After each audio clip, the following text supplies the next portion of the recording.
I'm Emma Louise Coffey and you're welcome to The Dairy Edge, the Teagasc Dairy Podcast. We're bringing you the latest information, insights and opinion to improve dairy farm performance. On this week's episode of The Dairy Edge, Fergus Bogue and John Maher from the Grass 10 team join me to talk about some of the tough grassland decisions that need to be made on farm.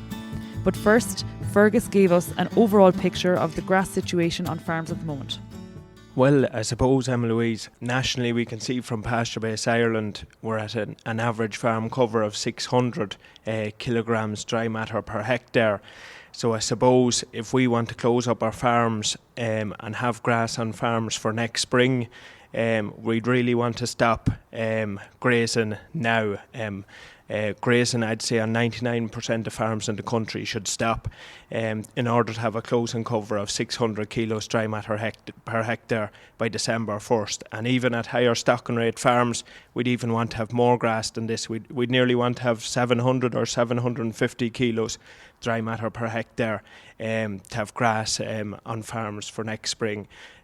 When cows are calving down, and with a small pinch on fodder reserves for next spring, grass will be essential to have in the diet at that stage. So essentially, the majority of farmers have reached the golden number. You know, the target would be closing at a cover of 600 kilograms of dry matter per hectare. What sort of growth rates are you seeing on farm at the moment? We're seeing growth rates as little as 10 kilos dry matter per hectare per day. So growth really has plummeted. We're not going to grow a lot in December or January. So really, if we want grass on the farm next spring, whatever grass you have on your farm today is what's going to be there in February and March. So it's important just to stop grazing now. And you mentioned growth rates have plummeted. Where have they come from, and what are the key factors driving the reduction in growth?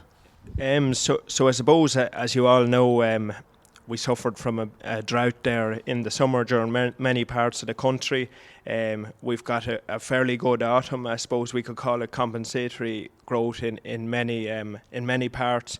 But I suppose with the rain and decline in soil temperatures, growth rate has declined gradually, particularly throughout November there. And we're now coming really into our winter period now. And so you're recommending that farmers stop grazing, but based on what you're seeing in PastureBase, what is the diet of cows at the moment? We can see that those farmers still at grass are feeding currently 9 kilos dry matter of grass, 4 kilos of concentrates and 3.5 kilos dry matter of silage. I suppose some farmers have planned to extend and have front-loaded feed in late October and early November to stay out longer. That I do not have a problem with if their farm cover allows them to do that, and if it's previously planned. Those farmers who have not front-loaded the feed and have ran down their farm covers, many farmers went in early November and mid-November to save grass for the spring, which I'm all in favour of. But those farmers who have not front-loaded feed and who are currently still out grazing really need to stop now. And I suppose the typical debate on most farms, and this happens every year, Fergus, but you know, the first paddock or two closed, there was good growth in October, they have a cover of 1,500. There's a huge temptation to eat that grass. What's your recommendation on that? My recommendation, very simply, is to save it for the spring, because if you eat it now, it'll be gone, and we'll have cows calving in February and March. We'll have a high demand for grass. And if we do not have grass on our farms, it's going to be a very expensive spring for a lot of farmers. And just finally, then, Fergus, you know, we talk about the value of grass. It's more valuable in the springtime. Can you explain why so? Because it's a cost-effective way of feeding our cows. It's our cheapest source of feed. It's a lot cheaper than feeding silage or concentrates in the spring. If we can get out to grass in the spring, cows will be feeding themselves and they'll be spreading their own slurry. So I suppose we're reducing our fixed costs and we're producing milk from our cheapest source of feed. And I suppose last thing is labour is a big problem on the country at the minute. If we can get out to grass early in the spring, and we have cows calving and a lot of calves to be fed, etc. on farms, and we can reduce the workload greatly. And as we all know, every extra day of grass is normally worth €2.70 in the spring. This spring, 2019 coming up, it'll be worth well over €3 per cow per day. So the more days of grass we can achieve, the more profit we're going to make at farms. And we'll need every bit of it next spring after the year we've put down in 2018. And moving on then, if we pick up with you, John, can you talk about the overall impact of 2018 on grass production? Fergus mentioned we've achieved some compensatory growth maybe in the autumn time. What's the picture looking like on farms across the country? I suppose nationally the picture is we're down on grass production for the country for the year 2018, Louise, by the order of about 3 tonnes, probably a bit with it. So realistically that's almost a cow's grazing diet for the year. When we look at the figures nationally. Now, within that, there's biases. Like, obviously, the northern part of the country didn't suffer the same as the southern part of the country in terms of drought. We also had a difficult spring, so those even on heavier land had a very slow start to the year, and grass didn't grow as well either. So between a difficult spring and the summer, we're back about 3.5 tonnes on average. However, within that, there are those who maybe have achieved the normal level of grass production. We know from PastureBase for the last number of years that somewhere around 14 tonnes. This year it's going to be somewhere 11 tonnes or a bit less than that. But some of the higher producing farms maybe have suffered a loss of 6 or 7 tonnes of dry matter per hectare. So there's a lot of variation there. Obviously southern farms in the southeastern corner is going to be affected worse than those in the northern part of the country, but 3.5 tonnes is a fairly big feed deficit, so that has to be tackled. Now what I will say is September and October have become very favourable. We've had great growth, we've had a dry summer, so the ground conditions are good. We have a lot of things running in our favour. Cows are in great condition, grass growth has been very, very good, and the farms are in excellent shape going into the winter, provided they don't overdo it now, as Fergus has outlined, in terms of grazing. So they're all the positives. However, we are short in terms of grass production, yes. I suppose the other thing to mention is, in terms of grazing rotations though, we're about the norm, right? We just grew less grass. So we've achieved more or less the grazing rotations of similar years, but we've grown less. When was the last time we saw a significant reduction in grass production like 2018?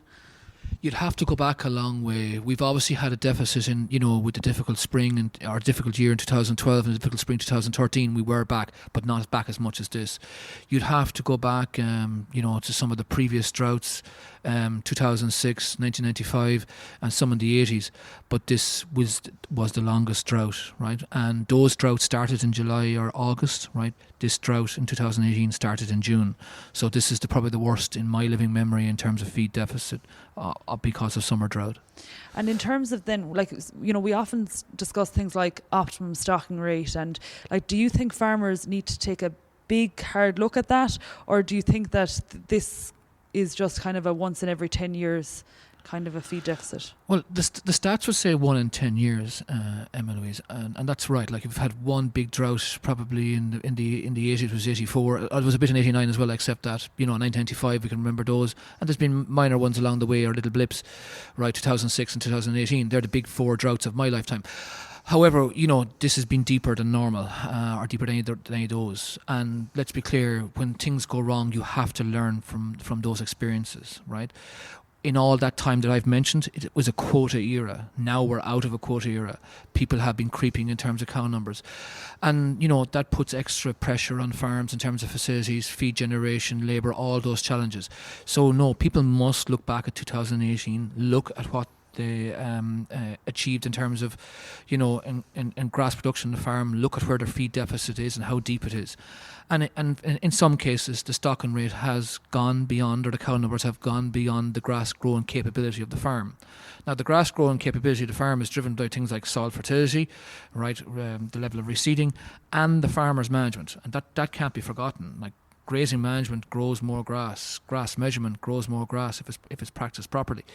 So those things have to be assessed. And like the reality is that, and it's a simple figure to remember, if given the average level of mixed solids production for the country, which I'll just make it simple at 400 kilograms of mixed solids per cow, right? If you're higher, that requires more feed.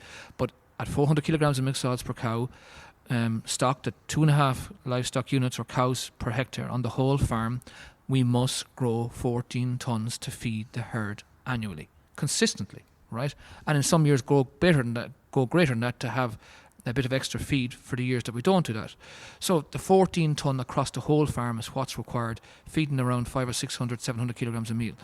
Right, that's what's required. And if you're not doing that, and the out farms are the ones that come into particular spotlight here, but then the stocking rate either has to be lowered or you have to up your game and grow more grass. Whatever way that comes in, either improving soil fertility, reseeding, or improving your grazing management. I suppose there's a couple of key points there, but the 14 tonnes of grass really kind of sticks out to me. And based on the figures coming out from Grass 10, there's not a lot of farmers achieving that. And look, there may be some, but they're not measuring, in some cases, so you can't quantify it. And really, we need to quantify what grass is growing on the farm in order to make a judgment on stocking rate. And I suppose a follow-on point, in terms of our optimum stocking rate, that doesn't include a bank of silage in the yard for the year like 2018. So I think that's an important point to note as well. So the Grass 10 figures are that, if we look at PastureBase, and Fergus touched on this, the average for the last number of years is 14 tonnes grown. When you look at that, if you utilise 75% of that, which would be very good going for the average farm, right, that's 10 tonnes eaten, or that's 10 grazing rotations. And if you're not achieving that 14 tonnes or 10 grazing rotations, that means you cannot stock the farm at 2.5 livestock units or cows per hectare. It has to be lower. If you're only achieving 10 tonne grown, which is the National Farm Survey figure, the average for the country, that means the stocking rate is close to 2 livestock units per hectare. So, given a normal level of meal feeding, I'm not talking about a tonne, but I'm talking well over half a tonne, so per livestock unit. So, people have to reassess where they're at, and if they've crossed those thresholds and can't generate enough feed, then there has to be adjustment made. That's great. Thank you, guys. Okay, thank you. That's it for this week's episode of the Dairy Edge podcast, and my thanks to Fergus Bogue and John Maher for joining me on this week's show. Don't forget to subscribe on Apple and Google Podcasts as well as Spotify, and for more information go to the Teagasc website at teagasc.ie. I'm Emma Louise Coffey, and join me next time for your Dairy Edge.